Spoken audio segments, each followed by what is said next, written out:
Hello, we are one half of the Noise Club, Exactly one. and this song is called Pink Order.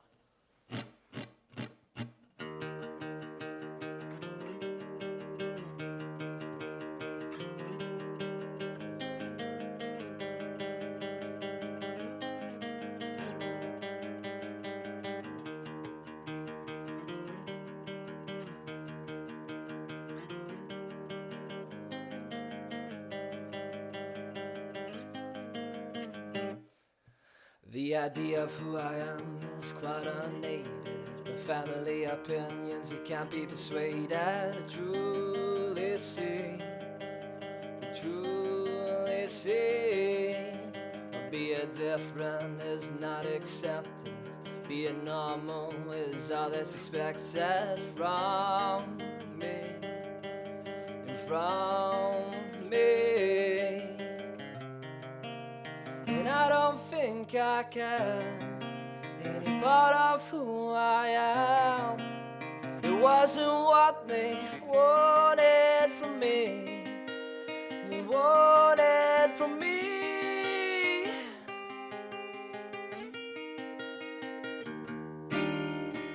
So you've got your order trapped in your wings. 300 years of propagated misery. So you've got your order trapped in your wings. 300 years of propagated misery. Oh, you've been manipulated, twisted and hated, contorted to the beliefs that you once stood so proudly against. It's easier to fake it than fight against and break it. The jaded soul whose predestined role has been halted in a trap. And I don't think I can any part of who I am. It wasn't what they wanted from me. They wanted from me. Alright. So you've got your order trapped in your way. 300 years of propagated misery. So you've got your order trapped in your way. 300 years of propagated misery. So you've got your order trapped in your way. 300 years of propagated misery. So you've got your order trapped in your way. 300 years of misery.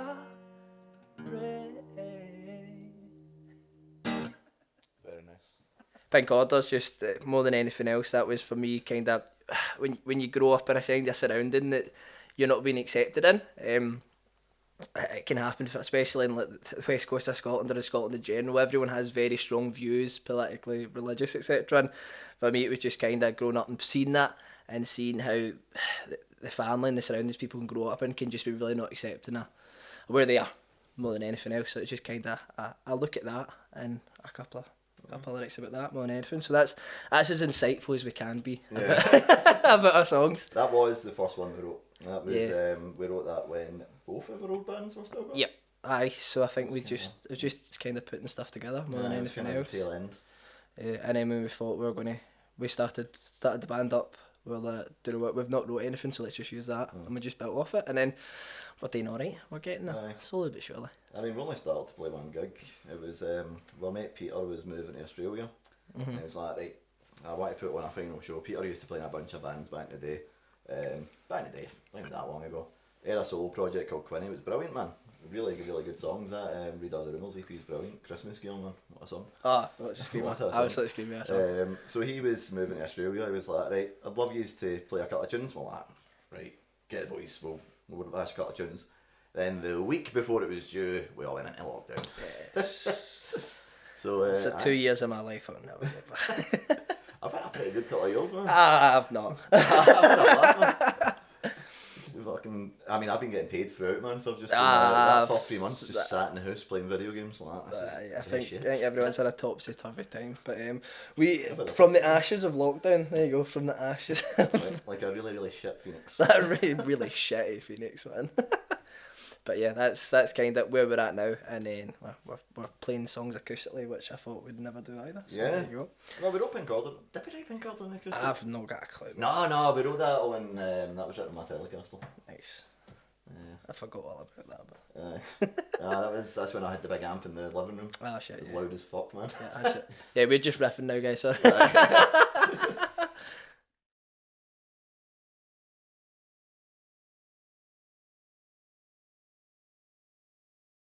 I'd say we're all very involved. I think usually I write a riff and then it kind of bases it off that.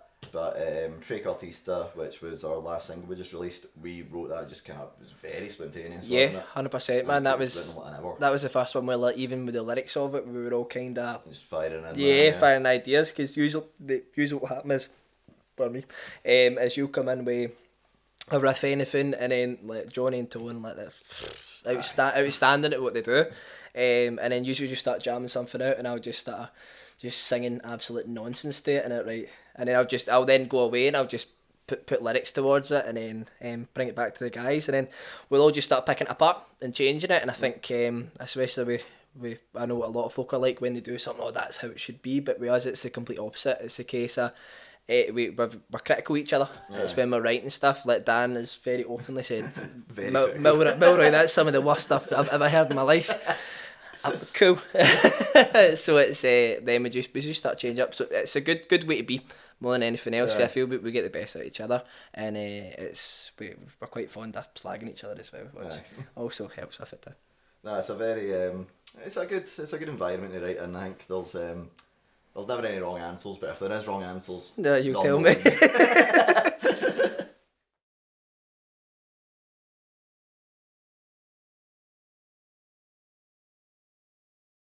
I'd worked with my old band. I'd worked with Jamie previously when we were in recording. We were in with him and Marshall, and it was working with them. It was really eye opening how good these guys are at their craft. I mean, it's head and shoulders massively.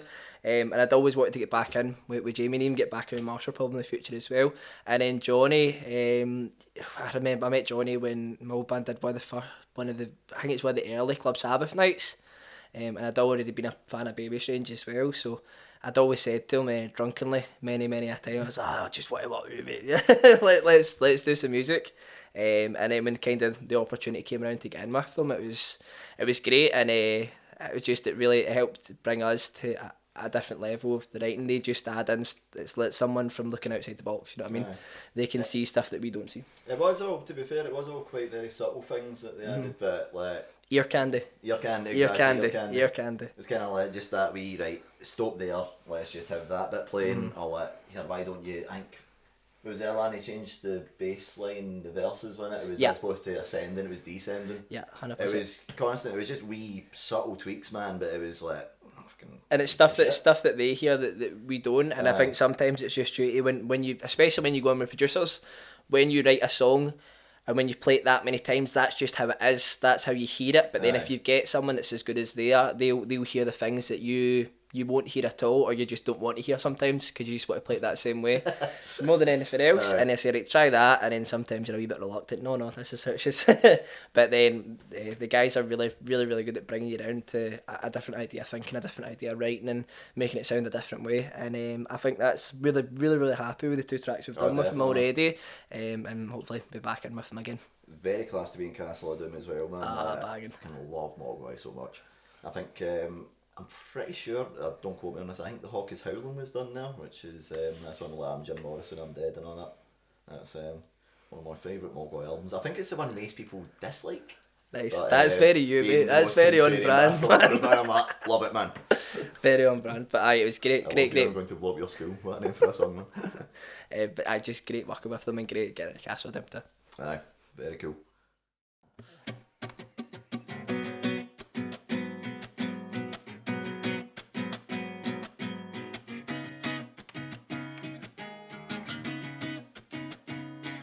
Just clear it up. Well, they found out too soon. 'Cause you tease and please, but never appease. I try my best until the green willows began to bloom. I go from halfway up to halfway down. I try my best to not make a sound and ruin the moon.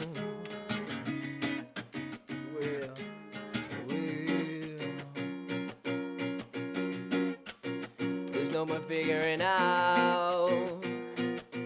It's already been explained again and again. Well, you knew I was when this thing started. 'Cause you scream and shout till blue in the face, and there's no more fearing now.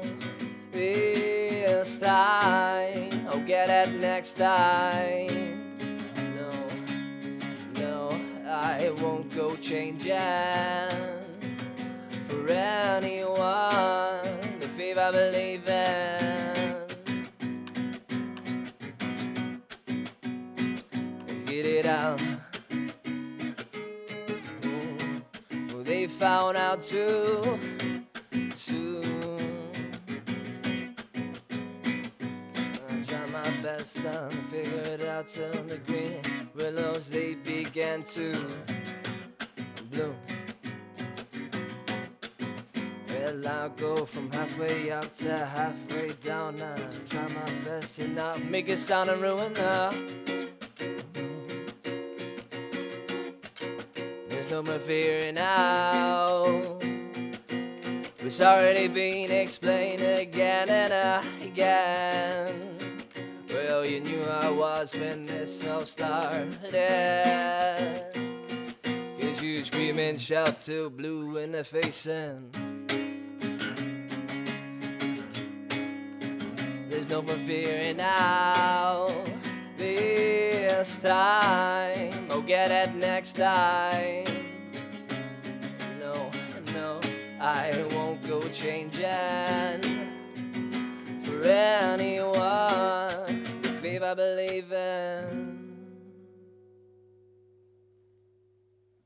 The mood. The mood? I don't know what the fuck the mood's about. Not near the end, I wrote it basically. It started off, the riff was, I was trying to teach myself how to play jazz, and there's this really basic bossa nova riff, so it's like, it's a 2-5-1 I think, I believe it's a 2-5-1. Cool. So then we're like, right, so how can we turn this into like the nastiest, like, nice metal riff in the world, man? And we've done it, and a big Deftones chorus. Obviously the acoustic version that you've just heard doesn't sound like that. It doesn't sound like that at all. And then lyrically, it's just your standard piece of I've had a few too many drinks and I'm thinking about an ex.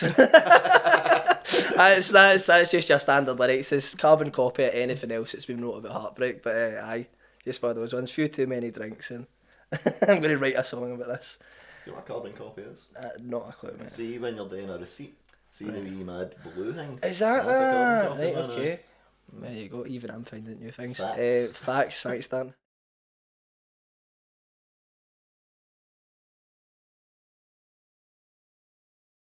I hated it. Really? Well, no, I didn't hate the song. I hated that riff so much. And everyone talks about it. It's I went back on it. I like Yeah. it again now, but it started off, man. It was called Strokes for like about 6 months, man, because it was just me going like, I'm gonna write a Strokes riff. Yeah. No, and then that was the name came for it was one of the boys from Johnson, Big Callum. After the It was after the Dunce gig, mate. It was after the Dunce gig because we were going to be releasing it and we didn't have a name for it at all. And he walked to the crowd and I saw him. He's alright, man. What are you doing, mate? I'm like, good. He's like, do you know what you need to do? You need to call that tune Johnston Boys. And I'm like, aye, maybe. And that's where that came from. But sorry, going back to what you asked as well, it was always my favourite of the tunes. So it was the first one we recorded because we thought, right, that's the best of the bunch. But I think to get the reaction that we got, because again, with us just starting out, just starting to release stuff, you don't know what people's reaction's going to be. You don't know if they're going to like it, and we are just doing it for the sake of we like how it sounds. But as you're saying, you said you're a fan of it. Like every time someone says to me, "I like that tune," I'm pure, "Oh, cheers," and it's still the exact same way. It's just kind of the way. It's just the way we kind of view our tunes. Like we like it, and that's all we kind of care about. And as soon as someone else that's no my ma says that's quite good, that tune, even my ma probably doesn't like Johnson Boys, but. I'm always saying yes. So she was like, sing along in the and I was like, that's probably the nicest thing you've all said about that. Yeah, 100%. And again, so it's just, we thought it was good, but we never ever think any of the stuff that we do is going to have a reaction, because it's just like, at the end of the day, we're just writing music. Yeah, aye. Don't like to admit it. You tell yourself you don't. It doesn't matter, man. But again, as soon as someone says that's a cool tune, I'm like, cheers. That's a good vibe, man. Yeah, 100%, man.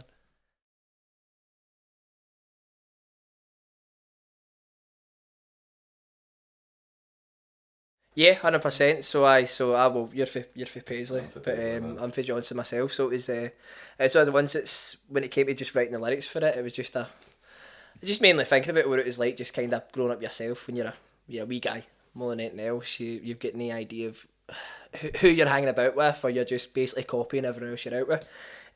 So it was just the idea of trying to find yourself and try to work out everything that's happening. I mean, we've all been wee guys, not having a clue, hanging about with the wrong crowds, etc. Still are, 100% still are. So it's just basically looking back at that and saying how try to find yourself more than anything else. It's just a bit of self-reflection, mate. Yeah, bit of self-reflection. I believe it's called fucking buildings Roman.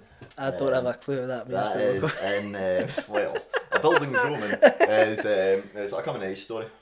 Right, yeah, that. It's just a very pretentious literature way of saying it. Thanks, Dan. I appreciate it. That's the next time I get asked that question. I'll That'll university for 3 months. But that's kind of Joyce Boys. It is a buildings Roman. A buildings Roman. There you go. Absolute butchering the pronunciation of that.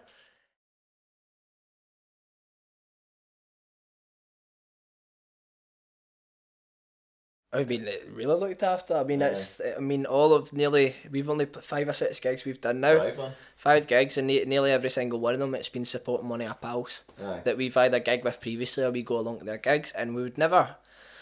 If it wasn't for that, we'd still be playing wee pubs. Do you know when you actually played wee pubs, man? Yeah, we skipped that stuff. Yeah, because that's what it's like. You start off and you just play wee pub gigs, and you start getting noticed, and then you start making pals with folk, and then you start getting gigs with them.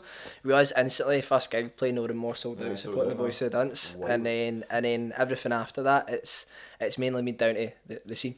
It's just because it's handy because you are pals with the folk, but then the fact they've put their trust into it and realising they might not be that bad. It's been good, man. See, especially because you start off, you play wee gigs, and you're like, oh no, there's like 10 people here. It's been like, because we've not been the main ticket for most days, it's been like, there's like hundreds of people here, man. None of them are here to see us, but we'll go with it, man. We'll go with it. Hearing it. Yeah, exactly. They might not be liking it, but they're hearing it. But again, it's great, especially with a lot of the bands like for the Boys for Gallus, Boys for Dance, Veg's Legs as well, Big Day, Boys for Baby Strange as well. It's like I see them on a regular basis because I'm going a lot of gigs and we all drink in the same places, and it's great just having that wee level that everywhere you go you're going to recognise at least one person, you know. I mean, the bigger it's kind of got, that you recognise less and less faces, but that's only a good thing because it means there's more folk getting involved with the music. It's changed days where you'd show up at a gig and the only folk there would be folk in a band. And then now you show up and I'm like, who are all these people? But it's great to know if you go along to any gig in Glasgow with anyone that's involved in the scene, you're going to bump into someone, you know.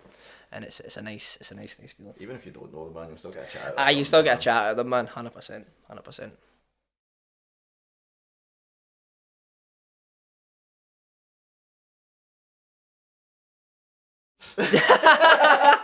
No, it's again, it just kind of goes back to that whole, as soon as someone says they like it, that's all we kind of ask for. I mean, we're kind of past the phase of, I'm going to release something and become the next superstar of the world, man, which was fun. But it played on the old mind sometimes. But then now, just when you release stuff, and then if anyone just says that's cool, I like that does it for me. I'm happy with that, man. Yeah, it's my favourite as well. Yeah. I prefer it, Johnston Boys. It's noisier, smell disgusting. Yeah, 100%. And it's absolutely ripping off idle wild at points. And it's good. It's a good kind of stepping stone for what we're kind of moving on to do. Aye. More than anything, it's just we're still at the stage where we're trying to find our sound. That's the big thing. We're constantly changing it. So it's nice to know that we have released something a bit different and it's still getting a good reaction. Aye. And people aren't going, oh, that's rubbish. Go back to the originals, man. We've only released one tune. play the classics, man. Preferred our debut, man. First single's the best. Aye, first single's easily the best Noise Club tune. After that, Johnston boys, they dropped it. Aye, they fell right at a moment in the sun. Up your jinx, is it? Yeah, 100%, man. Everything else we released now is going to be. Don't know, we're not even going to. That's us done. And bye. It's been great, man. It's been good to get a good reaction from it. Aye, definitely.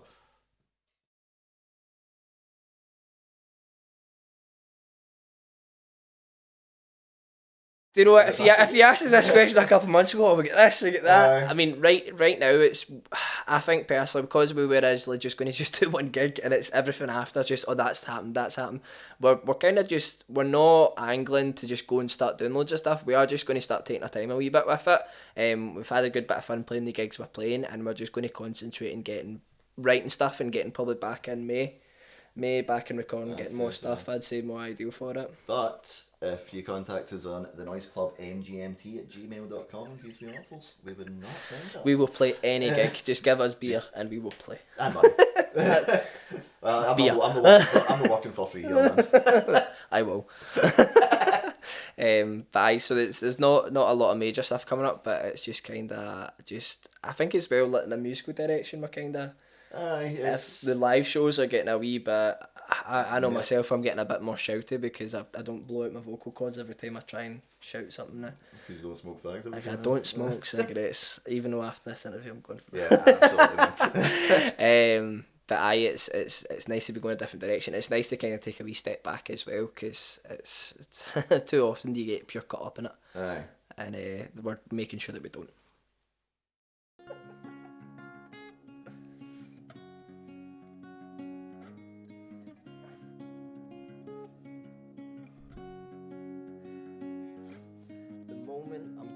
My lies and stealing, the children are crying, where parents are trying. I open my feelings and I feel alright. I search for a beacon and I find no light. With the moments I fear, somehow never appear. Wishing why do I care, but emotions not shared. Will I feel normal or will I feel nothing? Cause nothing just feels like. Ooh, I wanna be like this. I gotta be like this. I've gotta be like this. When you tell me the feeling I'm feeling is feeling alright.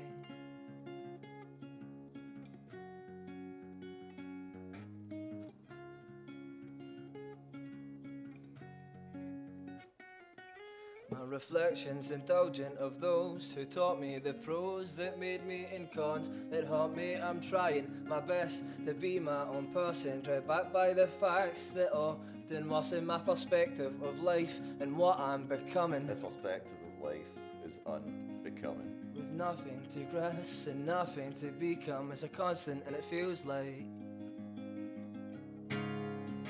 ooh, I wanna be like this. Ooh, I wanna be like this. Ooh,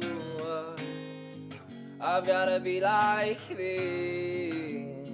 If you tell me the feeling I'm feeling is feeling alright.